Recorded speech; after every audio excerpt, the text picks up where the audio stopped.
Today we're talking about 5 golf swing basics that every golfer should know. I don't care if you're an expert or a beginner, these are 5 things that you want to know because they can help any level of golfer improve their game. I'm PGA teaching professional Todd Kolb, Director of Instruction for US Golf TV and the Sanford Power Golf Academy. And I can tell you this, a lot of golf tips, they apply to all levels of golfers. And today I'm going to give you 5 specific ones that can really apply to any level of golfer. And the best part is they're all in different aspects of the golf swing. So I think you're going to find at least 1 or 2 of these really helpful for you. And now if you haven't already, hey, be sure to join our family here at US Golf TV. We love hearing from you. And do me a favor, tell a friend, leave a comment, and you know what? Ring that bell so that you know when we got new content coming out. So let's dive right into this. We're going to talk about 5 different things here today. We're going to start first of all with the grip. All right, we're going to start with the grip. How should we be holding the golf club? We're going to talk a little bit about some stance. We're going to give you a nice little backswing tip, especially if you're tending to slice the golf ball. You're going to really want to pay attention to that. I'm going to talk a little bit about some swing plane because there's a lot of different confusion out there. And last but not least, I'm going to give you the one tip that I give all golfers that works every single time that can help you play some better golf. So let's dive right into it. We're talking about the grip. So when we grip the golf club, the biggest mistake that even really good golfers make at times is they grip the club too much in their palm. Now what I mean by that is when they hold the club, they position the club up here too much into their palm in kind of this type of position because maybe it feels a little bit, it feels powerful or strong, but when they grip it up in their palm like such, they can't leverage the club the way that they want to. So what you want to do is when you're holding the club, you want to take the angle of the club and you want to tilt it just a little bit this way. So let's say this was 90 degrees. Let's say, all right, this was 0 degrees.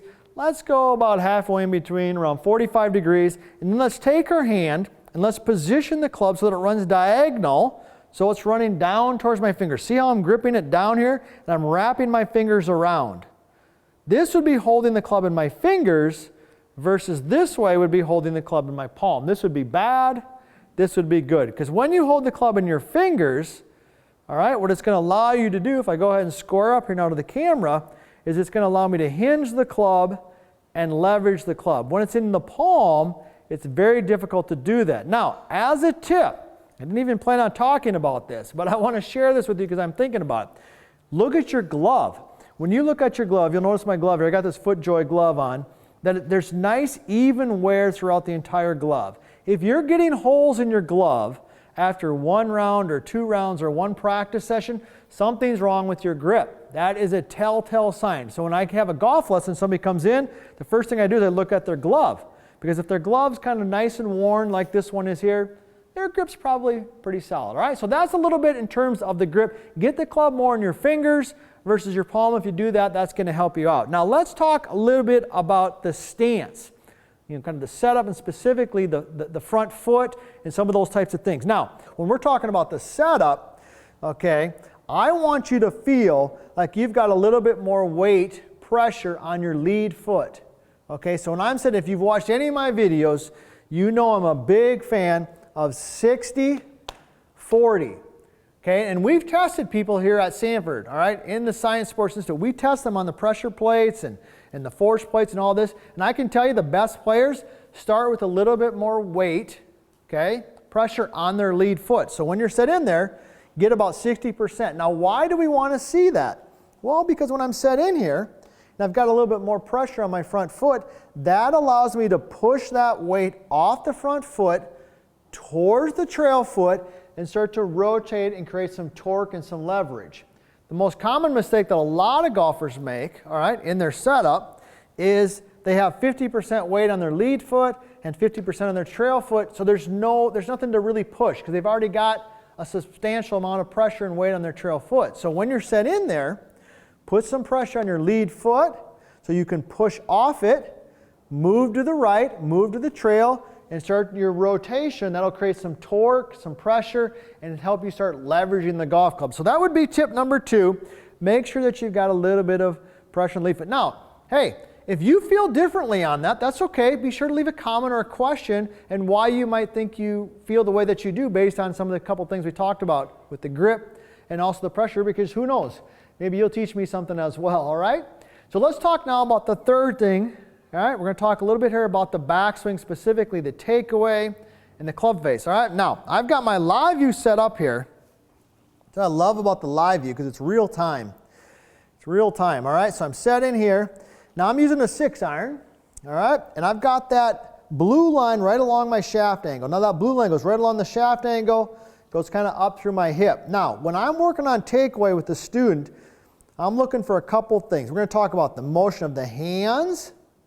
We're going to talk about the movement of the club head. And we're going to talk about the club face. So, here's what you're going to look for. This is what you want to be doing. Now I'm going to show you probably what you might be doing if you're slicing or hooking. When I move back, we're going to focus on hands first. I want my hands to track, see that? I want them to track just underneath that blue line. Okay, that's the perfect position in my opinion. After 26 years of teaching golf, I like to see the hands work just like this. Now, what do I see for a lot of slicers? I see this. I see the hands go high early.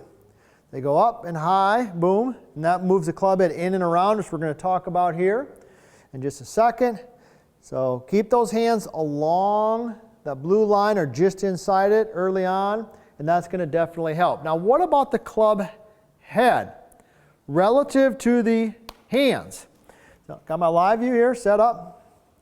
My hands, we know where theirs are going, but notice the club head. Where's the club head go? See that? Right along that blue line. That is the perfect takeaway in my opinion. Okay? Boom, right there. A lot of golfers, they raise their hands, we've talked, and the club goes in and around. This is a death move right here in my opinion. You get going that way, you are going to have some real problems, especially for the average golfer. So, we're set in there. Okay, now let's talk about the club face a little bit. A lot of great information, right? A lot of great information. I'll take that away. Notice I want that club face to be at a 45-degree angle. So this would be, let's just call that 90 as a reference, straight up and down. Okay, straight looking at the ground, that's 0. That's 90. I'm going to go halfway in between, that's 45. That's where I want that club to be. Right? Now when I'm working with my live view, I'll get set up here. I'll make a couple rehearsals. Boom, watching my hands, watching the club head. That's that one wanted to work a little inside, didn't it? Ooh, that's better right there. I'll get that feel. I like to be dynamic when I work on the takeaway. See how I'm doing that? It's not a stationary position. It's a dynamic movement. I'll get that feel, and then boom. I'll go ahead and swing it. So that's on the takeaway. Some things that we want to be looking for on the takeaway. Now, let's talk about swing plane. A lot of people talk about swing plane. All right, it's a beauty. Got this blue line on here. We're going to use that same line, same reference. Now, when we're talking about swing plane, we're talking about the angle of the club shaft as it moves through the golf swing. Now, for basic purposes, the golf swing is like a circle. Think of it like a circle. Now, for all my golf instructors out there who are super smart, I know the golf swing is not a perfect circle, but from today's presentation and discussion, think of your golf swing as basically a circle, all right? Like this blue line is like half of a hula hoop, and it's just a circle. The club goes back up, over the trail shoulder, back down the circle, back up the circle, and then into the finished position. So when we talk about plane, we're talking about the angle that we set that circle. Okay, so what I like to do, when I get that blue line on there, I'm going to do some rehearsals here. I'll do it with my students. Got the live view down there, take it up, and I want to make sure that this club shaft works on the same angle, the same plane as that blue line. See? Now it doesn't have to be on that blue line, but notice how it's parallel to that blue line versus a lot of high handicappers when they slice, boom. Now see how it's steep? You can even see it from face on there. From down the line to live view, I can really see that. Okay, this is going to cause some slicing, pulling, you name it, just bad golf shots. So when we're practicing, I use that blue line as a reference, and I just try to mirror that. Okay, make sure that the shaft stays at the same angle as that blue line here. And even as I go through, I like to see that kind of match on this side personally as well too. Okay, what I have found though is that if this downswing is good, the follow through is in a good position. So when we talk about swing plane, that's what we're talking about. Golfers get it up. If they get steep, the shaft angle is steeper than the shaft. Or if they get too shallow, it could be like this. You don't see it very often.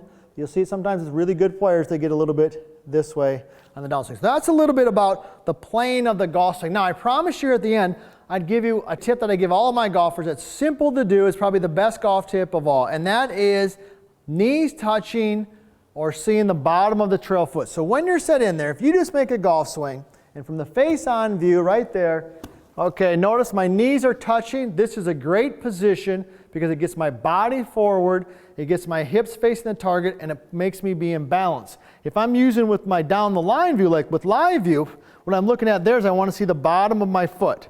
Okay, I want to see the bottom of my foot. So when I hit a golf shot, go set up,